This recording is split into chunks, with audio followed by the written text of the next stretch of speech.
السلام علیکم ورحمۃ اللہ وبرکاتہ۔ یہ سورۃ الفیل ہے۔ فیل مطلب ہوتا ہے ہاتھی، ایلیفینٹ۔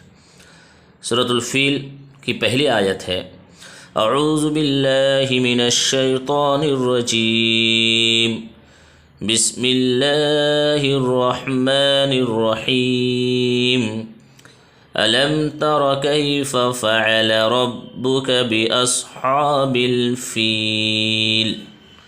ترجمہ اس کا اردو میں ہے کہ آپ نے نہیں دیکھا کہ آپ کے رب نے ہاتھی والوں کے ساتھ کیا معاملہ کیا۔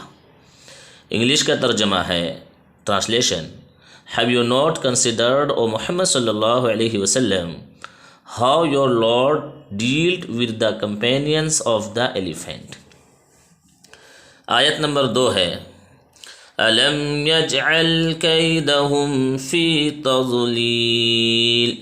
کیا اللہ نے ان کی تدبیروں کو ناکام نہیں کر دیا؟ انگلش میں اس کا ٹرانسلیشن ہے did he not make their plan into miss guidance.